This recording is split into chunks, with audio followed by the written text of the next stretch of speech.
बहनों और भाइयों, क्या नहीं था हमारे इस सहारनपुर में। मां गंगा और मां यमुना की कृपा थी, असीम कृपा। दुनिया की सबसे उर्वरा भूमि, यहां का मेहनती किसान, जिन अन्नदाता किसानों और जिन यहां के हस्तशिल्पी और कारीगरों की कारीगरी के सामने दुनिया फेल थी। जिन अन्नदाता किसानों को स्वतंत्र भारत में पहली बार सम्मान देने का काम किया था, इसी माटी के लाल किसानों के मसीहा चौधरी चरण सिंह जी ने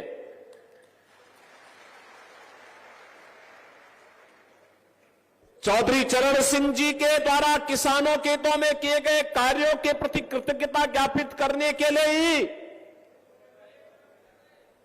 प्रधानमंत्री मोदी जी ने चौधरी साहब को भारत का सर्वोच्च नागरिक सम्मान भारत रत्न दिया है। बहनों और भाइयों, इन मेहनतकश किसानों, श्रमिकों, कारीगरों, हस्तशिल्पियों के सामने दुनिया फेल थी। उन लोगों को उपेक्षित छोड़ दिया गया था। सपा हो, बसपा हो, कांग्रेस हो, इन सरकारों की दंगा पॉलिसी के शिकार हो गए थे। यहां का विकास बाधित हो गया था। अन्नदाता किसान आत्महत्या करने के लिए मजबूर हो गया था। नौजवान पलायन करने के लिए मजबूर हो गया था। बेटियां सुरक्षित नहीं थी, व्यापारी सुरक्षित नहीं था, और जातीय खेमों में बांट करके लोगों ने सामाजिक ताने बाने को छिन्न भिन्न करने का काम किया था। और दुष्परिणाम क्या हुआ? कभी देश गुलाम हुआ, कभी हमारे ऐतिहासिक पृष्ठभूमि से जुड़े हुए आस्था के केंद्र तोड़े गए, कभी कावड़ यात्रा पे रोक लगाई गई, कभी सिख विरोधी दंगे होते हैं। कहीं पर किसी भी प्रकार की कोई व्यक्ति अपने आप को यानी सुरक्षित महसूस तो नहीं करता था।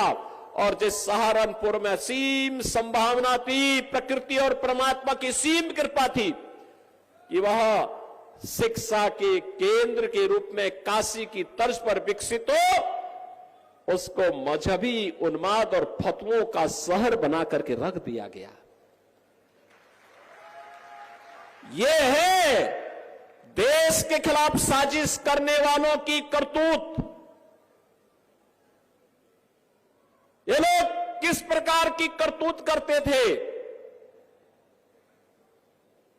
जिसमें संभावना थी अन्नदाता किसानों को के माध्यम से देश को दुनिया की एक ताकत बनाने की, जिन हस्तशिल्पी और कारीगरों में ताकत थी कि दुनिया का सबसे अच्छा कारीगरी दिखा करके वे भारत का नाम दुनिया के सामने करें, जिन नौजवानों के अंदर एक जज्बा था कि वह जीवन के प्रत्येक क्षेत्र में नेतृत्व दे सकते हैं, जिन व्यापारियों में ये हौसला था कि दुनिया को अपने में समेट सकते हैं, इन सभी को एक एक करके दरकिनार करके मजहबी उन्माद का केंद्र सहारनपुर को बना दिया गया। और बहनों और भाइयों, गंगो भी उससे वंचित नहीं था। मुझे याद है 2016 में जब सिख विरोधी दंगे हुए थे यहां पर, आपने देखा नहीं इससे पहले क्या होता था, किस प्रकार की अराजकता फैलती थी। जब कावड़ यात्रा में बैन लगता था तब तो कोई जातिवादी संगठन नहीं आता था, सबके मुंह सिल लिए जाते थे, क्योंकि तब की सरकारें जिन गुंड और माफियाओं के ऊपर संरक्षण देती थी, जिन मजहबी ताकतों के सारे पर कार्य करती थी, जिनके सामने घुटना टेक करके उस समय कार्य करती थी, वे लोग कभी भी इस प्रकार की चीजों को स्वीकार नहीं कर सकते थे। और बहनों और भाइयों, परिणाम क्या रहा? परिणाम क्या रहा? जिस बेटी को अपने मां बाप के संरक्षण में अच्छी शिक्षा प्राप्त होनी चाहिए थी, बेटी तो जब शादी योग्य होती है तभी ससुराल जाती है, नहीं तो मां बाप के संरक्षण में अच्छी पढ़ाई करती है। उस बेटी को असमय हॉस्टल में या दूर रिश्तेदार के घर में डर के मारे मां बाप की भेज देते थे। बहनों और भाइयों, यह स्थिति लगातार पैदा करने का प्रयास हुआ। व्यापारी भी असुरक्षित था, व्यापार नहीं कर पाता था, प्लान करता था। किसान को उसकी उपज का दाम नहीं मिलता था, अराजकता का तांडव था। जब कुछ नहीं हो पाया इन लोगों से विकास का कार्य, पहले से बंद चल रही चीनी मिलों को ही बंद करके बेचना प्रारंभ कर दिया। यही तो होता था सपा बसपा कांग्रेस के समय। और आपने पिछले 10 वर्ष में मोदी जी के नेतृत्व में बदलते हुए नए भारत को देखा है। ये नया भारत, दुनिया के अंदर भारत का सम्मान बढ़ा है, सीमाएं सुरक्षित हुई हैं, आतंकवाद नक्सलवाद समाप्त हुआ है, विकास के बड़े बड़े कार्य हो रहे हैं। Highway, railway, metro, university, medical college, engineering संस्थान, ये सभी कार्य हो रहे हैं। और गरीब कल्याणकारी योजनाओं की तो कोई सानी ही नहीं। क्या मोदी जी ने योजनाओं का लाभ देते समय किसी की जाति देखी थी क्या? 80 करोड़ लोगों को पिछले 4 वर्ष में फ्री राशन मिल रहा है। 80 करोड़ लोगों की देश के अंदर भूख का कलंक सदैव के लिए समाप्त हो जाए। जो भूख कांग्रेस ने दी थी देश को, जिस देश के गरीबों को भूखों मरने के लिए कांग्रेस के नेतृत्व ने छोड़ दिया था, कांग्रेस, सपा, बसपा ये सब एक ही थैले के चट्टे बट्टे हैं, कोई अलग नहीं है। ये वोटों के सौदागर हैं।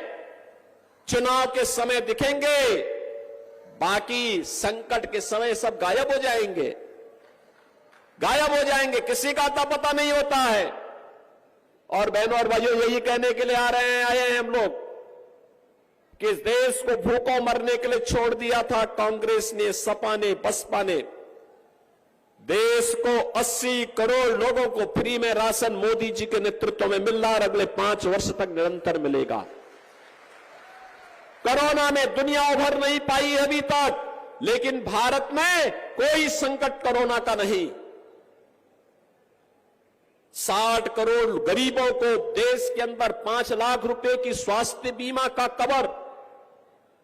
कोई गरीब इससे पहले बीमार होता था, लगता था परिवार अब तबाह हो जाएगा, लेकिन बहनों और भाइयों, आज आपके पास एक गारंटी है।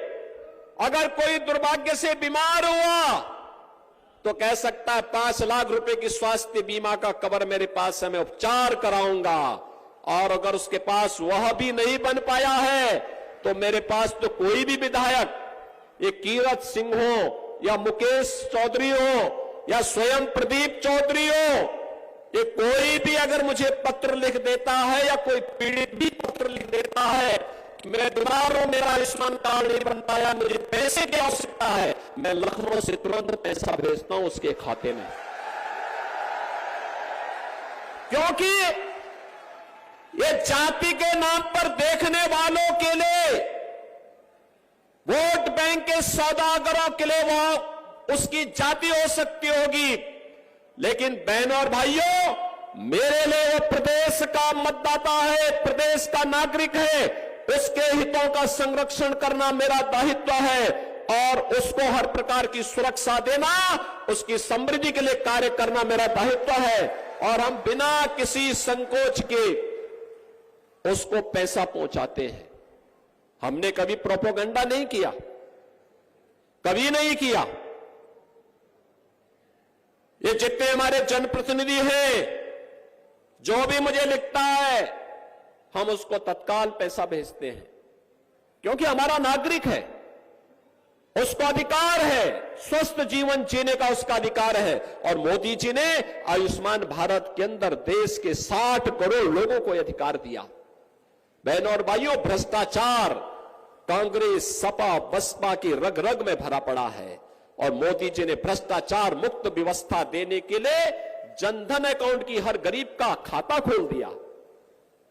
यही परेशानी है इन लोगों को कि मोदी जी ने क्यों खोल दिया, क्योंकि अब तो गरीब का पैसा सीधे उसके अकाउंट में जा रहा है। इनको परेशानी है। 12 करोड़ अन्नदाता किसान को प्रधानमंत्री किसान सम्मान निधि का लाभ मिल गया। अनुमान करिए 12 करोड़ किसान 6,000 रुपए सालाना प्राप्त कर रहा है। बहनों और भाइयों, 12 करोड़ गरीबों के घर में शौचालय बन गए। 10 करोड़ गरीबों को उज्ज्वला योजना का फ्री में सिलेंडर मिल गया। और हमने कहा मोदी जी फ्री में कनेक्शन दे रहे हैं तो दाल बिना तड़के का ठीक नहीं, उसको हमने कहा कि दीपावली और होली में फ्री में सिलेंडर भी देंगे। हम दे रहे हैं। और तो और मोदी जी ने प्रधानमंत्री कृषि सिंचाई योजना बनाई। हमने कहा निजी नलकूप धारक किसानों को फ्री में हम बिजली उपलब्ध करवाएंगे। और बहनों और भाइयों, वह भी हमने करके दिखाया। 1500 करोड़ रुपए पिछले वर्ष मैंने दिया था और 2700 करोड़ रुपए इस बार के बजट में भी हमने दिया है। पीएम विश्वकर्मा योजना हो या वन डिस्ट्रिक्ट वन प्रोडक्ट की योजना, हर एक में व्यवस्था दी।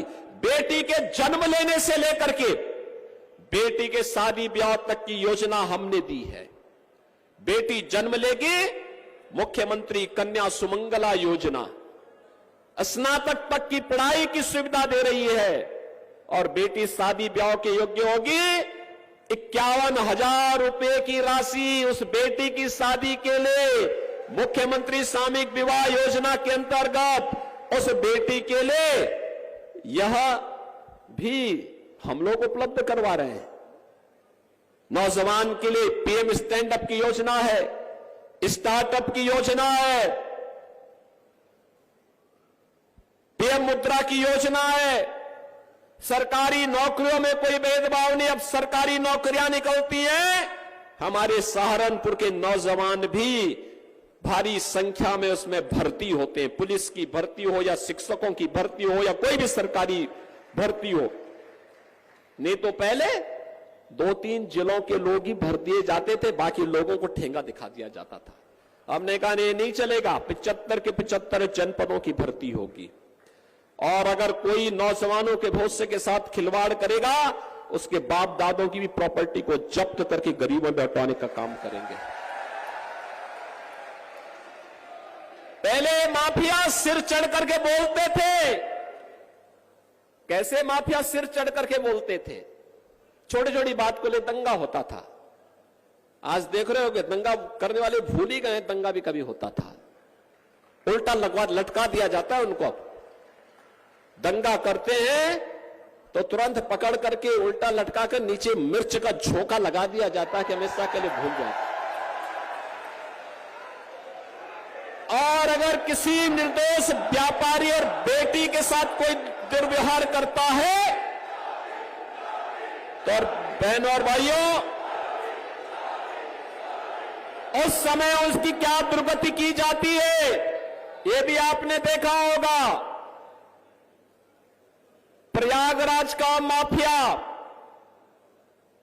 जबरदस्ती एक पिछड़ी जाति के व्यक्ति की निर्मम हत्या करने के आरोप में किस तरीके का व्यवहार करता था। और बहनों और भाइयों, उसकी प्रॉपर्टी को जब्त करके हमने गरीबों के लिए मकान बना दिए वहां। लोगों ने कहा ये सब क्या कर रहे हैं, तो बहुत बड़ा माफिया है। हमने कहा कितना बड़ा माफिया है तो समय बताएगा, लेकिन फिलहाल गरीबों को मकान बनाऊंगा भी और अपने हाथों से मैं देने के लिए जाऊंगा। और मैं स्वयं गया था वहां देने के लिए।